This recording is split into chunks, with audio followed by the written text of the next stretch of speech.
at-tatayyub. At-tatayyub itu artinya adalah memakai minyak wangi.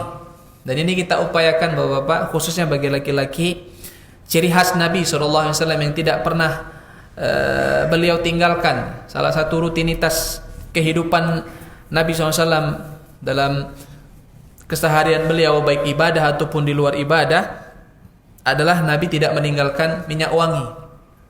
Apalagi pada hari Jumat, disebutkan itu dalam hadis-hadis yang diriwayatkan oleh al-jamaah, artinya para perawi hadis ya, meriwayatkan hadis ini, bahwa Nabi SAW menganjurkan bagi kita sebelum sholat Jumat itu untuk selain mandi kemudian memakai minyak wangi.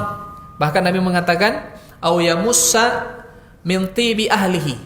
Kalau dia enggak punya minyak wangi, maka cari atau minta sama anggota keluarganya. Nah itu. Jadi anjurannya sangat besar sekali. Dan para ulama itu menyamakan hukum-hukum sholat Idul Adha atau sholat Idul Fitri dengan sholat Jumat dalam tata cara, dalam adab-adabnya.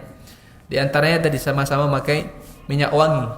Dan masalah minyak wangi ini mungkin masih ada yang bertanya tentang hukum minyak wangi yang dicampur dengan alkohol. Kan ada beberapa minyak wangi kalau sekarang yang semprot-semprot tuh. Kalau yang biasa kan biasanya cuma dioles-oles saja, itu nggak pakai alkohol. Jadi kalau pakai dia disemprot itu dia pakai alkohol. Maka di sini sudah difatwakan oleh para ulama kita yang radhiyallahu alam bahwa alkohol itu tidak najis. Ya, dia hanya haram dikonsumsi, tapi dia tidak najis.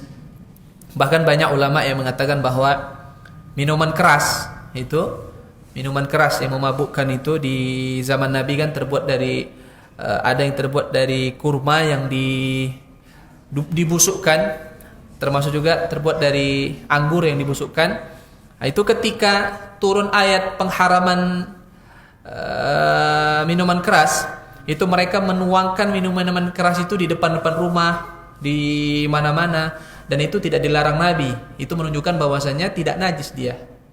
Kalaulah itu najis, maka Nabi akan melarang jangan dibuang sembarangan, tapi di tempat yang tidak dilalui oleh orang agar tidak najis. Tapi ternyata itu tidak najis, dan ini menjadi dalil bahwa alkohol itu tidak najis. Dia hanya tidak boleh dikonsumsi saja. Maka boleh, insyaallah tidak masalah.